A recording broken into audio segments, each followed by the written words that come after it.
கதைச்சிறம் நேயர்களுக்கு அன்பான வரவேற்புகள். எழுத்தாளர் ராஜம் கிருஷ்ணன் அவர்களின் குறிஞ்சித்தேன் என்ற நாவலின் 5ஆம் பாகத்தை காண உள்ளோம். குறிஞ்சிப்பூ மலையில் 12 ஆண்டுகளுக்கு ஒருமுறை பூக்கும். அதனை மையமாக வைத்தே இந்நாவலும் எழுதப்பட்டுள்ளது. ஒவ்வொரு பாகமும் 12 ஆண்டுகள் நடக்கும் நிகழ்வுகளை, அதாவது 60 வருடங்களில் நீலகிரி மலையில் 3 தலைமுறையினை சார்ந்தவர்கள் வாழ்க்கையில் நடந்த சம்பவங்கள், பழமை மறைந்து புதிய நாகரிகமும் மலையின் வளர்ச்சி எங்கனம் மெல்ல மெல்ல புகுந்தது.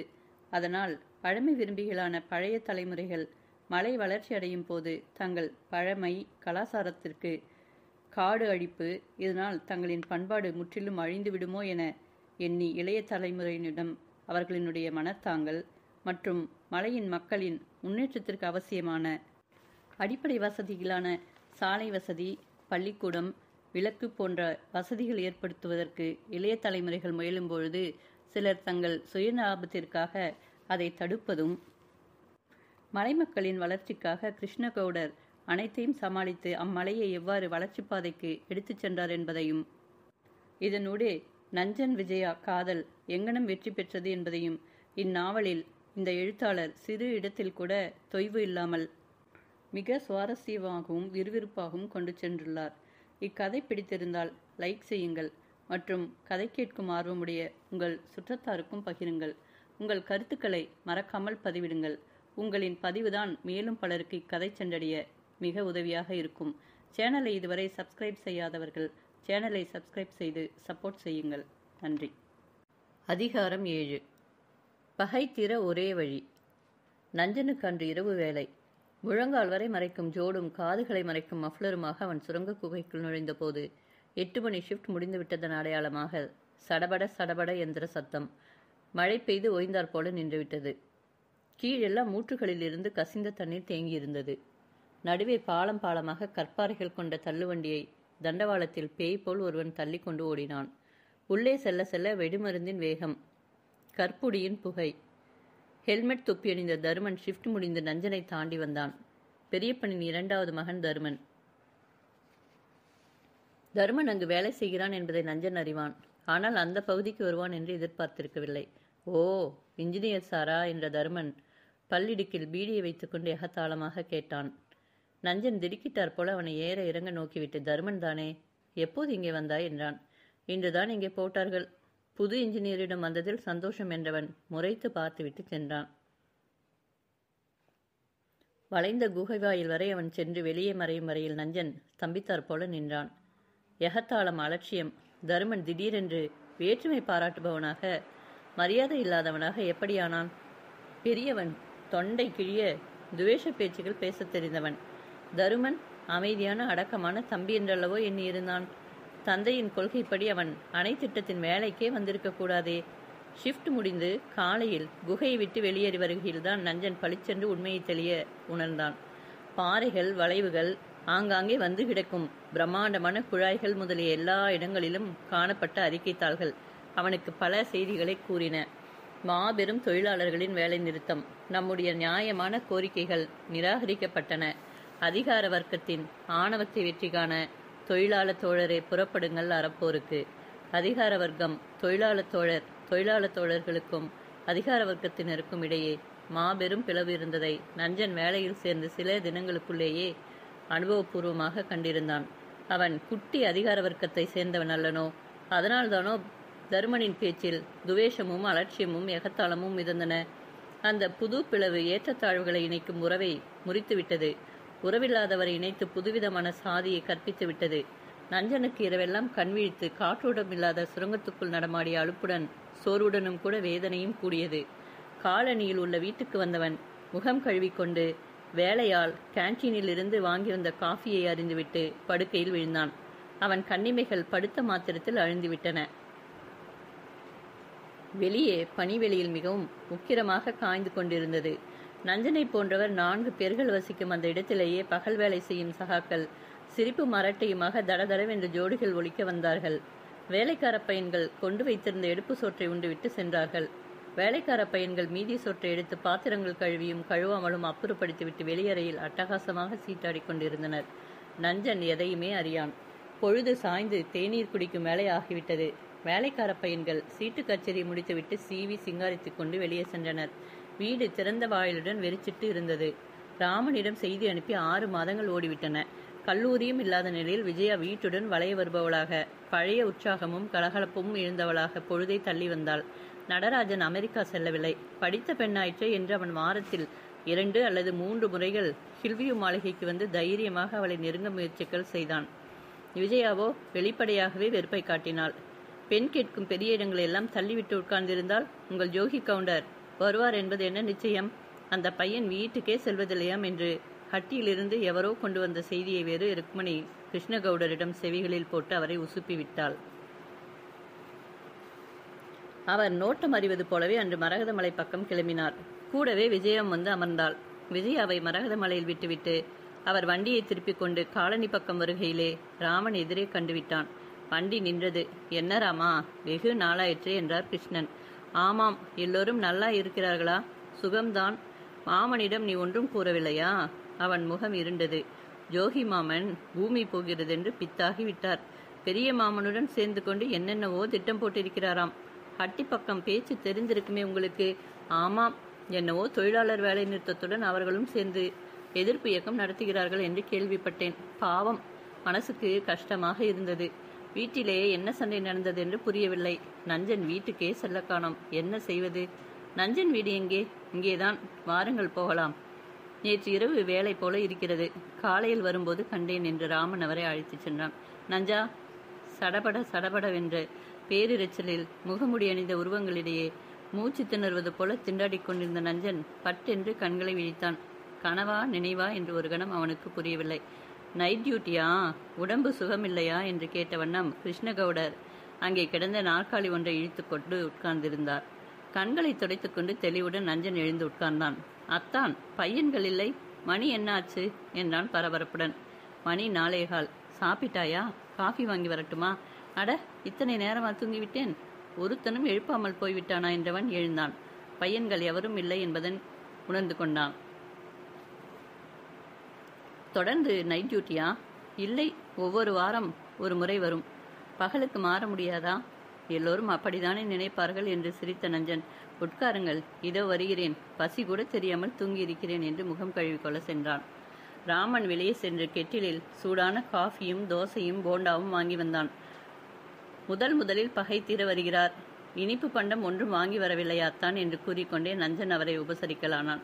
பரவாயில்லை நஞ்சா, நீ சாப்பிடு. உன் ஐயன் என்னுடன் பேசினால் அல்லவா பகை தீரும்? ராமன் எல்லாம் சொல்லியிருப்பானே. உங்கள் பெருந்தன்மைக்கு நாங்கள் தகுந்தவர் அல்லர் என்றான் நஞ்சன். ஏன் இப்படி பேசுகிறாய் நஞ்சா? அம்மை இஷ்டப்படவில்லையா? ஜோகி விரும்பவில்லையா? இல்லை, உனக்கே என்று நிறுத்தி அவனையே பார்த்தார் கிருஷ்ணன். அவர்கள் மனம் மாறுவது நடக்காதது. அவனை கட்ட வேண்டாம், ஒன்றும் வேண்டாம் என்கிறார்கள். சாத்தியமா? அணை கட்ட வேண்டாம் என்றால் எப்படி சாத்தியம்? அப்படியானால் நீ என்ன சொல்கிறாய்? நான் என்ன சொல்வது? ஒன்றும் பிடிக்கவில்லை. இப்போது தூங்கினேனே, அதுவும் கூட வெறுப்பில் வந்த தூக்கம். எழுந்த நினைவுக்கு வரவே பிடிக்கவில்லை. அவர் யோசனையில் ஆழ்ந்தார். திடீரென்று நினைவுக்கு வந்தார் போல, நஞ்சன், அத்தான் நீங்கள் ஸ்ட்ரைக்கில் சேருபவர் தானே என்று கேட்டான். ராமன் சிரித்தான். நான் அந்த சமயம் பார்த்து பழனிக்கு போகலாம் என்று இருக்கிறேன். இங்கே இருந்து நான் ஊர்வல கோஷங்களில் கலந்து கொள்ளாமல் போனால் லிங்கனும் தருமனுமாக என் காலை உடைத்து விடுவார்கள். பகையாளியிடம் நட்பு கொண்டு பழகிய நீங்கள் கருங்காலி வேலை செய்பவர் தானே என்று நஞ்சனும் சேர்ந்து சிரித்தான். உடனே பழனிக்கு போவதானால் நானும் வருகிறேன். அத்தான், இந்த சூழ்நிலையை விட்டு எனக்கு 2 நாள் போய் வந்தால் தேவலை என்று தோன்றுகிறது என்றான். கிருஷ்ணகவுடர் முறுவல் பூத்தார். நான் ஒரு யோசனை சொல்லட்டுமா? நஞ்சன் கேட்கும் பாவனையில் அவரை நோக்கினான். பெரிய வண்டி எடுத்துக்கொண்டு விஜயாவையும் எங்கள் வீட்டாரையும் அழைத்து வருகிறேன். பழனி ஆண்டவர் சந்நிதியில் கல்யாணத்தை முடித்து விடுவோம் என்றார். அதுவும் சரிதான். திங்கட்கிழமை ஸ்ட்ரைக், செவ்வாய்க்கிழமை இல்லை, புதன்கிழமை நல்ல நாளா என்று பாருங்கள். இல்லை, திங்கட்கிழமை உகந்ததானால் மிக்க நலம், ஞாயிற்றுக்கிழமை என்று கிளம்பி விடுவோம் என்றான் ராமன் தமாஷாக பேசுவது போல. நஞ்சனுக்கு இன்ப அதிர்ச்சியை தருவதாக இருந்தது அந்த பேச்சு. அதுவும் சரிதான். சாயங்காலம் காரிலேயே கிளம்பினால் இரவே பழனிக்கு போய்விடலாம். 4 நாட்கள் சேர்ந்தாற் போல லீவு போடு. கல்யாண அதிர்ச்சி முதியவர்களின் மனசை திருப்பிவிடும் என்றார் அவர் மீண்டும். சதி செய்கிறீர்களே என்றான் நஞ்சன் நாணம் கலந்த புன்னகையுடன். சதியில் உனக்கு விருப்பம்தானே? மனப்பூர்வமாக சொல் நஞ்சா. நான் விளையாடவில்லை. விஜயாவுக்கு வேறு எத்தனையோ பேர்கள் வந்து கேட்டும் மனம் பிடிக்கவில்லை. உன் பேரை சொன்னால்தான் அவள் வாயிலிருந்து எதிர்ப்பு வரவில்லை. நஞ்சன் தலை குனிந்திருந்தான். யோகியை நான் போய் என்று பார்க்கட்டுமா? அம்மையை கண்டு நான் பேசட்டுமா என்றார் அவர். நஞ்சன் பரபரப்பாக, வேண்டாம் வேண்டாம், கசப்பான அனுபவங்கள் ஏற்படும் என்றான். எனக்கு புதிதல்லவே.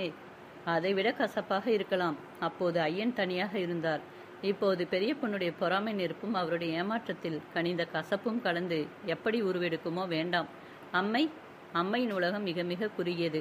அவர்களுக்கெல்லாம் தெரிவித்து சம்பந்தப்பட்டு நீங்கள் மனமுடிக்க வேண்டுமென்றால் அது இந்த பிறவியில் இல்லை. அப்படியானால் நான் உன்னை கட்டாயப்படுத்த முடியாது. நீ வேறு பெண்ணை மனசில் வைத்து மணப்பதாக இருந்தால் நான் உன்னை என் சுயநலத்துக்காக கட்டாயப்படுத்த முடியாது. நஞ்சா, நான் உன் நலனிலும் விஜயாவின் மகிழ்ச்சியிலும் சொந்தமாக விருப்பம் கொண்டு கேட்கிறேன். எப்போதும் எவருக்கும் கெடுதல் விளைய வேண்டும் என்று நான் ஒருபோதும் நினைத்ததில்லை. சமய சந்தர்ப்பங்கள் என்னை சதி செய்திருக்கலாம். நான் கோழை. பழைய எண்ணங்களில் அவர் தொண்டை கரகரத்தது. வளர்த்தேன் என்ற முறையில் அம்மையின் குறுகிய கழுத்தை பிடிக்கும் பாசம் இங்கே, இவருடைய மனம் இங்கே. இந்த நல்ல மனிதரின் சம்பந்தத்தால் ஒரு நாளும் தீமை விளைய முடியாது. நஞ்சா, விஜயாவுக்கும் விருப்பம் உண்டால் நான் அதிர்ஷ்டசாலி என்றான் தலை குனிந்தபடியே. கிருஷ்ணன் எதிர்கால நம்பிக்கையின் நல்லொளி காண பெற்றவராக அங்கிருந்து அகன்றார். மாபெரும் வேலை நிறுத்தத்துக்கு முன்னேற்பாடான வேலைகள் எப்படி துரிதமாக நிறைவேறினவோ அப்படி நஞ்சனின் திருமண ஏற்பாடுகளும் வெளிக்கு தெரியாமல் நிறைவேறின. புதன் அன்று திருமண நாள் குறிப்பிட்டு அவர் செய்தி அனுப்பிவிட்டார். ஆனால் ஞாயிறு இரவு நஞ்சனுக்கு தட்ட முடியாமல் வேலை வந்தது. அன்று முறை பார்க்கும் இளைஞன் ஊரிலிருந்து அவசரமான செய்தி வந்ததானால் அன்று மெயிலில் சென்னை கிளம்பி சென்றான். ஷிஃப்ட் முடிந்து அதிகாலையில் கிளம்பி வருவதாக அவசரமாக கிருஷ்ணகவுடருக்கு செய்தி கூறிவிட்டு சனி இரவு அவன் பணியிடம் சென்றான். திரும்பி வருகையிலே தொழிலாளர் கூட்டத்துக்கான ஆர்ப்பாட்டங்கள் தொடங்கிவிட்டதன் அறிகுறிகளை கண்டான். வீட்டிலே ராமனை எதிர்பார்த்த அவன் பரபரப்பாக முன்னறை கதவை திறந்து செல்கையிலே ஆறு அவனுடைய அம்மை ஓரமாக நின்று கொண்டிருந்தாள். அதிகாரம் 8. புரட்சி ஓங்குக. பாருவுக்கு சதியை உடைத்தவன் ராமன் தான். ராமன் மாமிக்கும் நஞ்சனுக்கும் இடையே நிகழ்ந்த பேச்சுவார்த்தையோ மனஸ்தாபத்தையோ அறியான். ஆனால் தான் தெரிவித்த செய்திகளை முன்பே அவன் மாமிக்கு கூறியிருப்பான் என்று மட்டும் நினைத்தான்.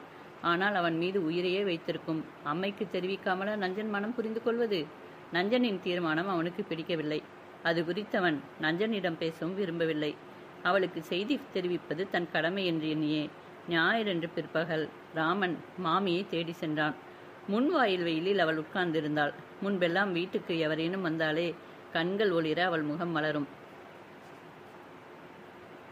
அந்த ஒளியும் மலர்ச்சியும் அவள் முகத்தில் இப்போது தோன்றவில்லை.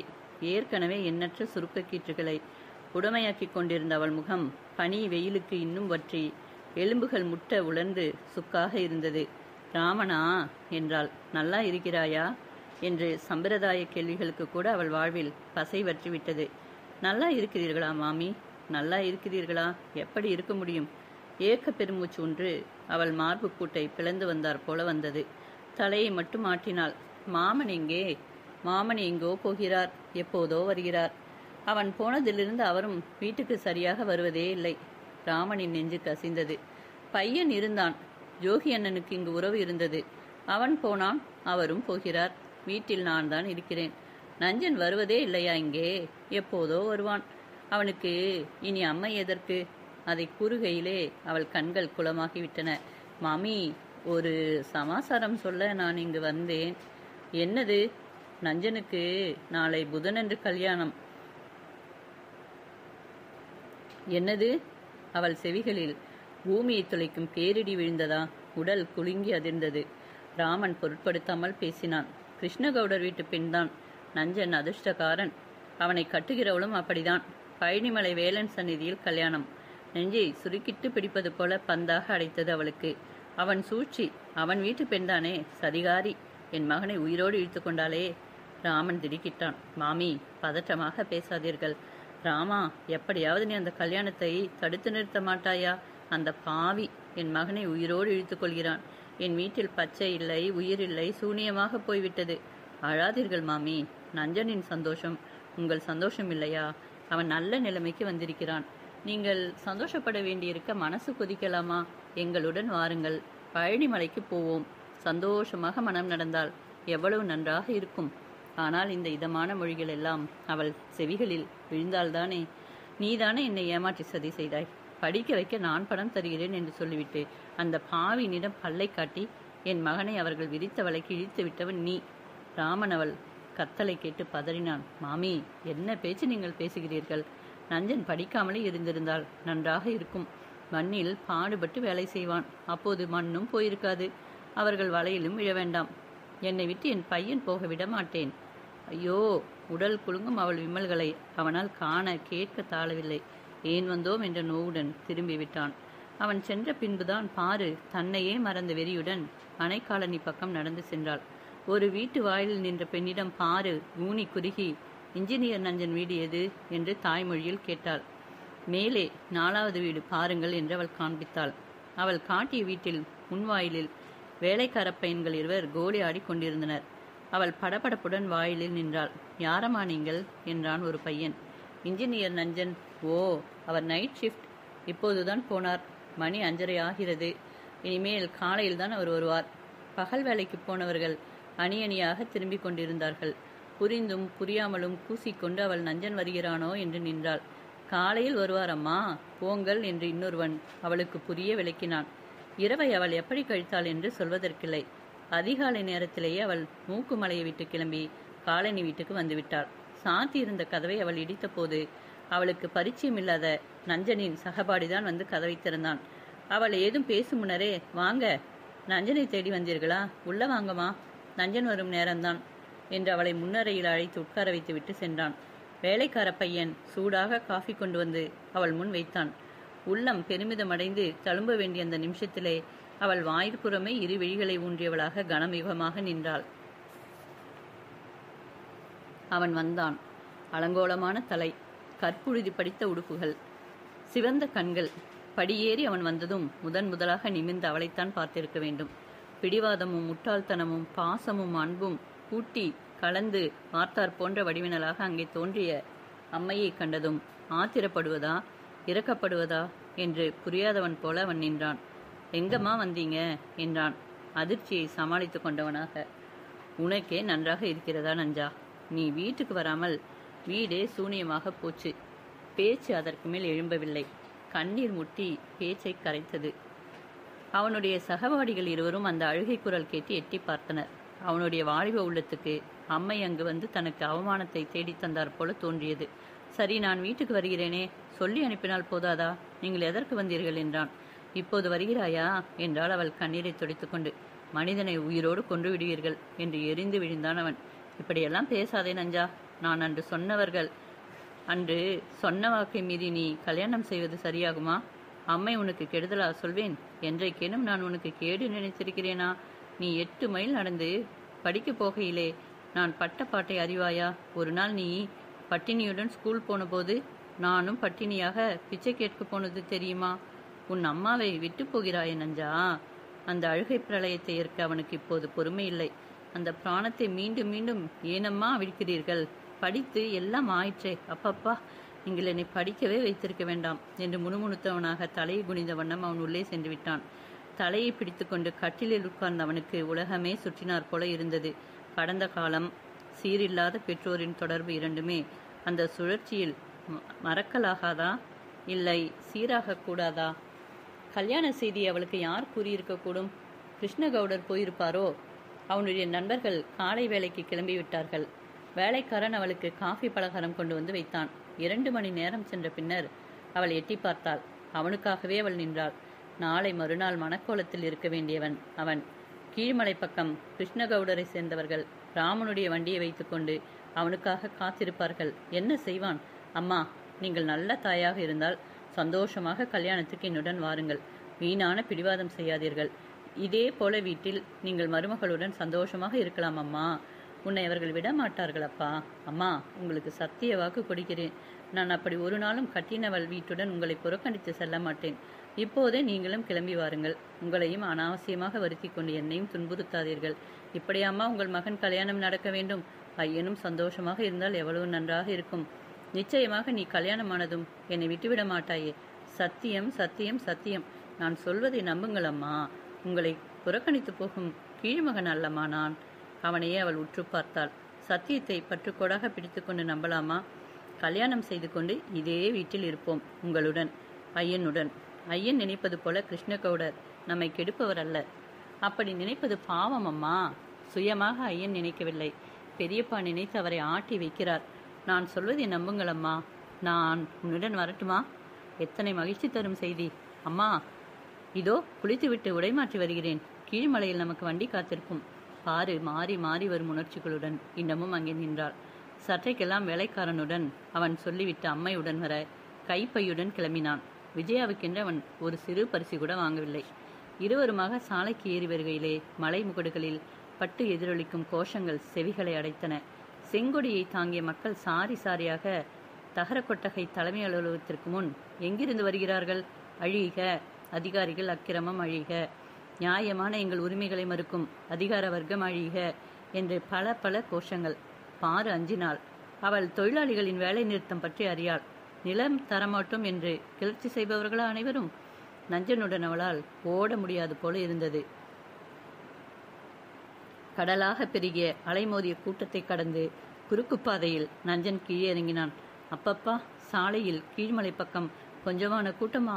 ஜீப்புகளும் போலீஸ் வண்டிகளும் தவிர வேறு ஒரு வண்டி செல்ல இடமில்லை. காக்கி உடை தரித்த விசேஷ போலீசார், நீல உடை தரித்த சாதாரண போலீசார் நூற்றுக்கணக்கில் வந்திருப்பாரோ? நஞ்சனுக்கு உள்ளூர ஆத்திரம் பொங்கியது. அந்த கூட்டங்களையும் கலவரங்களையும் கடந்து அவன் ராமனை எப்படி பார்ப்பான்? கடை தெருக்கள், சந்து பொந்துகள் எங்குமே பிதுங்கும் கூட்டத்தை எப்படி கடப்பான்? அவனை அறியாமலே ஏதோ விபரீதம் ஏற்படும் என்ற உள்ளுணர்வு குளிர் போல சிலிர் போடியது. அம்மையின் கையை பிடித்துக்கொண்டு விரைவாக மறுபடியும் கீழ்மலைக்கு செல்ல முயன்றான். இத்தனை பேருக்குமா நிலம் போய்விட்டது நஞ்சா? இல்லை, இங்கே அவரவர் ஊரை விட்டு நெடுந்தூரம் வேலை செய்ய வந்திருப்பவர்கள் எல்லோரும் சம்பளம் அதிகம் வேண்டுமாம். இத்தனை பேர்களுமா ஊரை விட்டு வந்தவர்கள்? ஆமாம், வெயில் காயும் ஊர்களில் இருந்து பழக்கமில்லாத குளிரை பொறுத்து பிழைப்பை நாடி வந்தவர்கள். அவரவர்கள் ஊர்களில் தண்ணீர் இல்லை, வேலை இல்லை, சோறு இல்லை. இத்தனை பேரும் இந்த அணையால் சோறு உண்கிறார்கள். டுமீல் டுமீல். நஞ்சன் அதிர்ந்து திரும்பினான். பாரு இருதயம் நின்று விட்டார் போன்ற பீதியுடன் நஞ்சனின் கையை கெட்டியாக பிடித்து கொண்டான். சமாளிக்க முடியாத குழப்பம் போலீசாரின் துப்பாக்கி பிரயோகத்தில் கண்டுவிட்டதை அவன் அறிந்து கொண்டான். நெஞ்சு பதை பதைக்க முன்னும் திரும்ப முடியாமல் பின்னும் திரும்ப முடியாமல் அவன் ஓரமாக நின்றான். கூட்டத்தில் பரபரப்பு, குழப்பம். தீப்பந்தம் கண்ட தேனடை போல அலுவலகத்துக்கு முன் கூடிய கூட்டம் சிதறியது. வண்டிகள் பாய்ந்து புகுந்தன. போலீசார் புகுந்து சுழன்றனர். நஞ்சன் அம்மையின் கையை கெட்டியாக பிடித்துக்கொண்டு குறுக்கு பாதையில் விடுவிடென்று இறங்கினார். புரட்சி ஓங்குக, புரட்சி! சிதறிய கூட்டத்தின் சின்னாபின்னமான ஒலிகள். கீழ்மலை பஸ் நிறுத்தத்தில் ராமன் எங்கே? அங்கே கிருஷ்ணகவுடரின் வண்டியும் இல்லை, ராமனையும் காணவில்லை. அவன் கண்கள் அங்கே கசமுசத்த கும்பலை தேடி துருவுகையில் எதிரே கணக்கர், பஞ்சாமிர்தம் அவன் கண்ணில் தென்பட்டார்.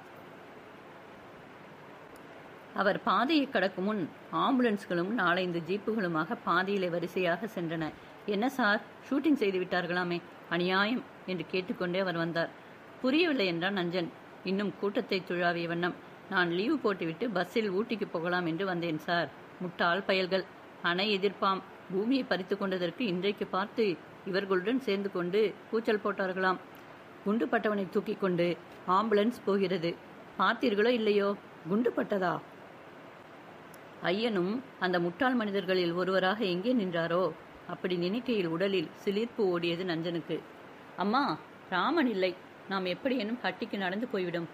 கலாட்டா அதிகம் என்று அவன் கூறி 2 அடிகள் பாதையில் எடுத்து வைக்கும் முன்னே வண்டி ஒன்று அவர்களை கடந்து பறந்து சென்றது. அழுகுரலும் காற்றுடன் தேய்ந்து சென்றது. ரங்கே கவுடர் சம்சாரம் போறாங்க போல இருக்கிறது. பாவம், ரங்கே கவுடருக்கு தான் குண்டு வயிற்றிலே பாய்ந்து முதுகிலே வந்திருக்கிறதாம். நஞ்சனின் மண்டையில் ஓங்கி யாரோ அறைந்தாற் போல இருந்தது. ரங்கே கவுடர் கண்கள் ஒரு கணம் இருண்டன, செவிகள் குப்பென்று மூடிக்கொண்டன. அவன் அம்மையை இழுத்துக்கொண்டு அப்போது கிளம்பியிருந்த பஸ் ஒன்றில் தாவி ஏறினான். அதிகாரம் 9. பாவ மன்னிப்பு. பாருவுக்கு விஷயம் புரியவில்லை. புரிந்து விட்டார் போல கேட்கவும் நான் எழவில்லை. நஞ்சன் ஏன் அவள் முகத்தை பார்க்கவில்லை? கல்யாணம் செய்து கொள்ளப் போகும் பையன் அவன். இது கல்யாண யாத்திரையா? பஸ் வெறிப்பிடித்தாற் போல அவர்களை எங்கோ சுமந்து செல்கிறது. எங்கே, எப்படி கேட்பது? பாருவுக்கு வயிற்றை புரட்டியது, கலங்கியது. நஞ்சன் அவளை தோளோடு சாத்தி கொண்டான். அப்போது கூட அவன் ஏனம்மா, உடம்புக்கு என்ன என்று கேட்கவில்லை. ஏனோ கேட்கவில்லை. பஸ்ஸை விட்டு இறங்கியதோ மகன் அவளை டாக்ஸியில் ஏற்றியதோ அவளுக்கு ஒன்றுமே தெரியாது. ஆனால் ஆஸ்பத்திரி வாயிலில் அவள் கண்களை விழித்தாள். அன்று நஞ்சனுடைய அம்மை கிரிஜை வண்டியை விட்டு இறக்கப்பட்டதும் மறுபடியும் எல்லோரும் அலறிக்கொண்டு வண்டியில் ஏறியதும் நினைவுக்கு வந்தன. நான் தான் மாபாவி, நான் தான் தூண்டிவிட்டேன் என்று ஜோகி அண்ணன் அழுகிறாரே, என்ன ஆயிற்று? வேண்டாம் வேண்டாம் என்றேன், கேட்டாரா என்று கௌரி அழுகிறாளே. போலீஸ் தடதடவென்று போயிற்று. அண்ணி, என்ன வெறியில் அண்ணனின் பொறாமை வெறியும் கூடி அவனை பொசுக்கி விட்டது அண்ணி. அண்ணன் ரங்கண்ணன் போய்விட்டான். ஆ, அண்ணன் போய்விட்டான். அண்ணன், அவள் கணவன் ரங்கன். இடியாய் பாறையாய் நெஞ்சில் ஏதோ உட்கார்ந்து விட்டார் போல அவள் நிலைத்து விட்டாள். ஜோகி, மனசு தளரவிடக்கூடாது, என்ன செய்வோம்? என் இரத்தத்தை கொடுத்து ரங்கன் உயிரை மீட்பதாக இருந்தாலேனும் நான் பாக்கியவான் என்று முன்னே சென்றேன். பயனே இல்லை. நம்முடைய பகை உயிர் பலியுடன் தீரட்டும் ஜோகி. கிருஷ்ணனின் சொற்கள் அடைப்பட்ட சோகக் குரலில் வந்தன. நான் பாவி, நான் பாவம் செய்தேன். அடங்கியிருந்த பொறாமைத்தீயை நான் தூண்டிவிட்டேன் கிருஷ்ணா. நானும் பொறாமைப்பட்டேன். உன் நிலம் போகவில்லை என்று பொறாமைப்பட்டேன். வேண்டாம் வேண்டாம். நெடுங்கைகள் பகை மறந்த நிலையில் அன்று மரணத்தின் சந்நிதியில் பிணைந்தன. ஒரே கட்சியாய் மக்கள் ரங்கை கவுடரின் அந்நிய யாத்திரைக்கு காண கூடினார்கள். லிங்கையாவின் மரண நிகழ்ச்சிக்கு பிறகு மக்களிடையே கட்சி பிளவை தோற்றுவிக்க காரணமாக இருந்த அந்த சாவுக்கு பிறகு அந்த மலை மக்களிடையே நிகழ்ந்த எந்த ஒரு மரண சடங்குக்கும் இப்படி கூட்டம் கூடியதில்லை என்று சொல்லும்படி மக்கள் கூடினார்கள். பழுத்த பழமாக உண்டி சுருங்கி உடல் சுருங்கி நாட்கணக்கென்று அறையோடு கிடந்த முதியவர் மாதனை கண்களில் நீர் பெருக கிருஷ்ணன் அழைத்து வந்தார். கிழவர் அறையோடு அடைந்து 2 ஆண்டுகள் ஆகிவிட்டன. பேச்சு குழற, நினைவு மறக்க இந்த ஒரு சம்பவத்துக்காகவே உயிர் வாழ்ந்தாரோ அவர். நாற்காலியில் அமர்ந்தபடி கூட்டத்தையும் எதிரே சப்பரத்தில் கிடந்த மைந்தனின் கோலத்தையும் கண்டார். அழிந்த பழமென தோன்றிய அவர் முகத்தில் முதிர்ந்த விதைகளைப் போன்ற கண்கள் நீரில் மிதந்தன. அருகில் இருந்த கிருஷ்ணனை தொட்டார். ஜோகியையும் பற்றினார். இருவரும் அவர் குறிப்பை அறிந்தார் போல அவரை தாங்கி எழுப்பினர். முதியவரின் கண்களில் ஒளி தனியாக பொங்கி பெருகி வந்ததோ என நீர் வழிந்தது. தள்ளாடும் கால்களுடன் வானை நோக்கி ஹாவ் ஹாவ் என்று கூறிய வாய் குளறியது. அடிதப்பாமல் பெரியவர் இருவரையும் பற்றி பிணரதத்தை வளமாக வருகையில் இன்னும் பலரும் சேர்ந்து கொண்டனர். அது நடனமாக இல்லை. மைந்தனின் உயிர் பறவை ஆசாபாச வெறிகளுக்கு இருப்பிடமாக உடற்கூட்டை விட்டு வானவெளியில் பறந்து சென்றதை அவர் கண்டாரோ? அந்த மனக்கிளர்ச்சியில் பிறந்த அங்க அசைவுகளோ? அன்றி தாம் வாழ்நாளில் இழந்து விட்டதை இறுதி காலத்துக்குள் ஒருமுறை பெற நேரம் வந்துவிட்டது குறித்து அவர் அடைந்த ஆனந்தமோ? இந்த ஒரு நிகழ்ச்சிக்கே காத்திருக்கும் தம் உயிரும் விடுதலை அடையும் நேரம் நெருங்கிவிட்டது என்ற நிறைவில் எழுந்த பெருமகிழ்வோ? அதை வரையறுத்து கூற முடியாது.